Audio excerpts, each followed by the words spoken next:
자, 여러분, 솔직하게 질문 하나 드리겠습니다. 평생 일해서 모은 돈, 노후를 위해 아껴둔 그 소중한 자산을 단 한 통의 전화로, 단 한 번의 클릭으로 모두 잃어버린다면 어떻겠습니까? 이것이 남의 이야기라고 생각하신다면 냉정하게 말씀드리겠습니다. 그래서 지금 이 순간에도 60세 이상 시니어를 노리는 사기꾼들은 여러분의 전화번호를 누르고 있고 여러분의 SNS를 뒤지고 있으며 AI 기술로 여러분 가족의 목소리까지 복제하고 있습니다. 2025년 연방거래위원회 보고서에 따르면 60세 이상 고령층이 온라인 사기 범죄로 입은 피해액이 7억 달러로 사상 최고치를 기록했습니다. 10만 달러 이상의 피해를 입은 시니어만 무려 전국에 20명에 달합니다. 한국에서도 상황은 마찬가지입니다. 2025년 상반기에만 보이스피싱 피해액이 6,321억 원을 넘어섰고 연말까지 1조 원을 돌파할 것으로 예상됩니다. 이 숫자들이 의미하는 것이 무엇인지 아십니까? 상당수의 피해자들이 평생 일해서 모은 퇴직 저축을 단 몇 시간 만에 모두 잃었다는 뜻입니다. 많은 분들이 말합니다. 나는 조심하고 있다고. 나는 그런 사기에 속지 않는다고. 하지만 착각하지 마십시오. 2026년의 사기꾼들은 더 이상 어눌한 한국어로 전화하는 외국인이 아닙니다. 그들은 AI 기술을 장착했고 여러분의 손자녀 목소리를 완벽하게 복제할 수 있으며 영상 통화에서 실시간으로 다른 사람의 얼굴로 변장할 수 있습니다. 기술이 발전할수록 사기 수법은 더욱 정교해지고 가장 취약한 대상은 언제나 우리의 부모님, 조부모님이었습니다. 왜 그럴까요? 시니어 세대는 디지털 환경에 상대적으로 덜 익숙합니다. 새로운 기술에 대한 경계심이 낮고 무엇보다 가족을 사랑하는 마음이 크기 때문에 손자녀가 위험에 처했다는 말에 이성적 판단보다 감정이 앞서게 됩니다. 사기꾼들은 바로 이 점을 악용합니다. 그들은 여러분의 선함을, 여러분의 가족애를, 여러분의 노후 불안을 정확히 겨냥하고 있습니다. 첫째, 2026년 가장 무섭게 진화한 사기 유형은 바로 AI 딥페이크 보이스피싱입니다.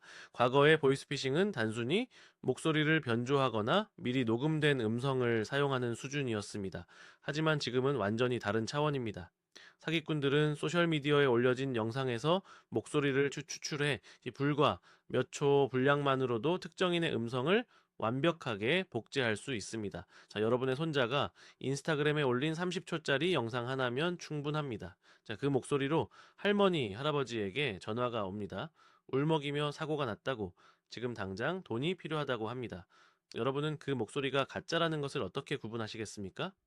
금융기관에서 관찰한 바에 따르면 딥페이크 공격은 지난 1년간 243% 증가했습니다. 이제 사기꾼들은 음성뿐만 아니라 영상까지 조작합니다.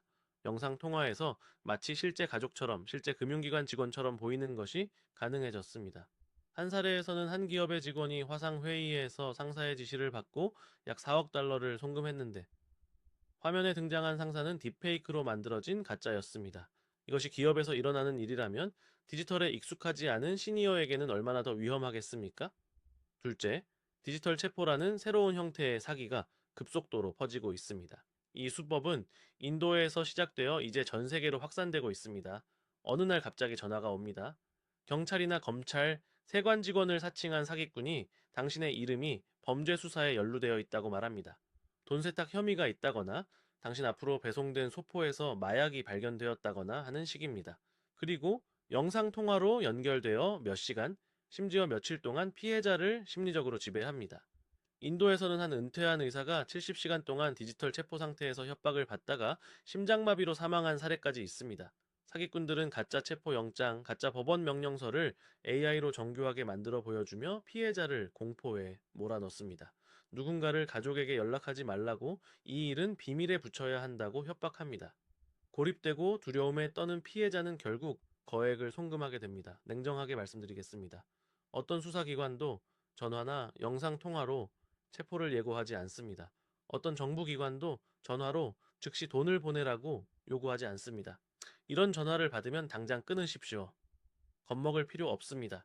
진짜 경찰이라면 끊었다고 해서 문제가 되지 않습니다. 셋째, 로맨스 사기 또는 우정 사기가 더욱 교묘해지고 있습니다.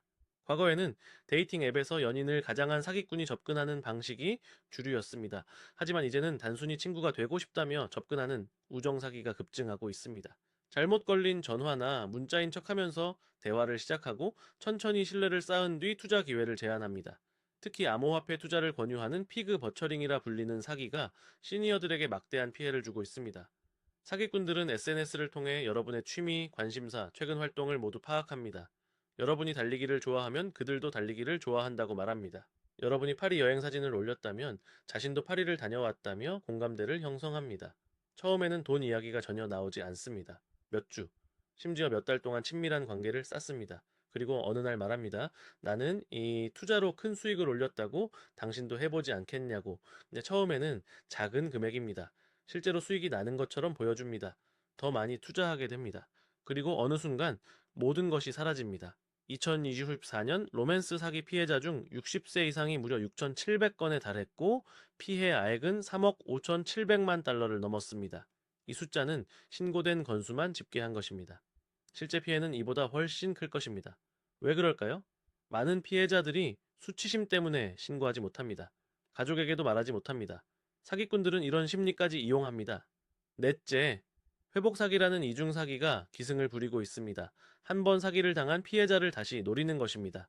사기를 당했다는 사실이 알려지면 다른 사기꾼들이 법률회사나 피해자 지원 단체를 가장해 접근합니다. 당신이 잃은 돈을 되찾아 주겠다고 수수료만 내면 된다고 합니다. 지푸라기라도 잡고 싶은 심정의 피해자는 또다시 돈을 보냅니다. 결과는 똑같습니다. 돈은 사라지고 연락도 끊깁니다. 장담컨대 어떤 합법적인 기관도 피해 복구를 위해 선불로 수수료를 요구하지 않습니다. 그리고 사기꾼들은 여러분이 피해자라는 사실을 이미 알고 있습니다. 그들은 피해자 명단을 서로 공유합니다. 한 번 당하면 또 당할 확률이 높다는 것을 그들은 너무나 잘 알고 있습니다. 다섯째, 메디케어와 정부 기관 사칭 사기는 여전히 가장 흔한 유형입니다. 사기꾼들은 메디케어 직원, 국세청 직원, 사회보장청 직원을 사칭합니다. 당신의 사회보장 번호가 범죄에 사용되었다거나 세금을 체납했다거나 건강보험 갱신이 필요하다며 개인 정보를 요구합니다. 특히 연말이나 세금 신고 시즌에 이런 사기가 급증합니다. 솔직히 말해서 정부기관은 절대로 전화로 개인정보를 요구하지 않습니다. 전화로 즉시 결제를 요구하거나 체포를 위협하지 않습니다. 기프트 카드로 세금을 내라고 하지 않습니다. 이런 전화를 받으면 일단 끊고 해당 기관의 공식 번호로 직접 전화해서 확인하십시오. 이제 여섯째, 기술 지원 사기도 시니어를 집중적으로 노립니다. 컴퓨터 화면에 갑자기 팝업 창이 뜹니다. 당신의 컴퓨터가 바이러스에 감염되었다고? 네, 지금 당장 이 번호로 전화하라고 합니다. 전화하면은 마이크로소프트나 애플 직원을 사칭한 사기꾼이 원격으로 컴퓨터에 접속하게 해달라고 합니다. 그리고 수리비, 네, 명목으로 돈을 요구하거나 여러분의 금융 정보를 빼갑니다. 현실을 직시합시다. 네, 마이크로소프트도 애플도 먼저 전화해서 컴퓨터 수리를 제한하지 않습니다. 팝업창에 있는 전화번호는 모두 가짜입니다. 네, 이런 상황이 발생하면 컴퓨터를 끄고 신뢰할 수 있는 가족이나 전문가에게 도움을 요청하십시오. 그렇다면 어떻게 자신을 보호할 수 있겠습니까? 첫째, 제로 트러스트 원칙을 채택하십시오. 이제는 모든 것을 의심하는 것이 최선의 방어입니다. 네, 전화든 문자든 이메일이든 먼저 연락해온 상대방을 무조건 신뢰하지 마십시오. 가족이라고 주장하는 사람에게는 다시 전화해서 확인하십시오. 직접 만나거나 미리 정해둔 가족만 아는 암호를 사용하는 것도 좋은 방법입니다. 둘째, 금전 요구에는 절대 즉시 응하지 마십시오. 사기꾼들의 공통점은 항상 긴급함을 강조한다라는 것입니다. 지금 당장 오늘 안에 24시간 내에 이런 압박에 넘어가지 마십시오. 진짜 중요한 일이라면은 하루 이틀 기다려도 됩니다. 자, 시간을 벌어서 가족과 상의하고 관계기관에 확인하십시오. 셋째, 기프트 카드, 암호화폐, 송금으로 결제를 요구하면 무조건 사기입니다. 어떤 정부기관도 어떤 합법적인 기업도 이런 방식으로 결제를 요구하지 않습니다. 이것 하나만 기억해도 대부분의 사기를 피할 수 있습니다. 넷째, 개인정보를 함부로 공유하지 마십시오. 소셜미디어에 너무 많은 정보를 올리지 마십시오. 생일, 가족관계, 주소, 전화번호, 일상생활 패턴까지 사기꾼들은 모든 것을 수집합니다. 여러분이 공개한 정보가 많을수록 그들의 사기는 더 정교해집니다. 다섯째, 가족과 자주 대화하십시오. 사기꾼들이 가장 두려워하는 것은 피해자가 가족과 상의하는 것입니다. 그래서 그들은 항상 비밀로 하라고 누구에게도 말하지 말라고 합니다. 의심스러운 연락을 받으면 반드시 가족에게 이야기하십시오. 부끄러워할 것 없습니다. 사기를 당하는 것은 피해자의 잘못이 아닙니다. 자, 이제 선택은 여러분의 몫입니다. 첫 번째 길이 있습니다. 이 영상을 보고도 여전히 나는 괜찮다라고 생각하며 평소와 똑같이 생활하는 것입니다. 의심스러운 전화에도 응대하고 SNS에 모든 일상을 공개하며 사기 예방에 대해 가족과 대화하지 않는 것입니다. 어쩌면 아무 일도 일어나지 않을 수도 있습니다. 하지만 어느 날 갑자기 평생 모은 돈을 잃을 수도 있습니다. 두 번째 길이 있습니다. 오늘부터 달라지는 것입니다.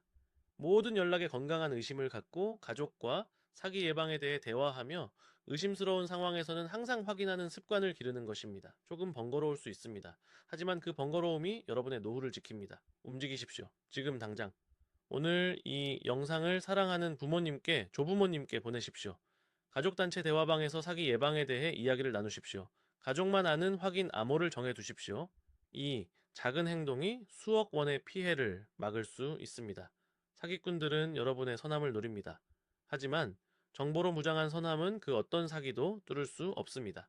여러분과 여러분의 가족을 지키는 것은 바로 오늘의 선택에서 시작됩니다.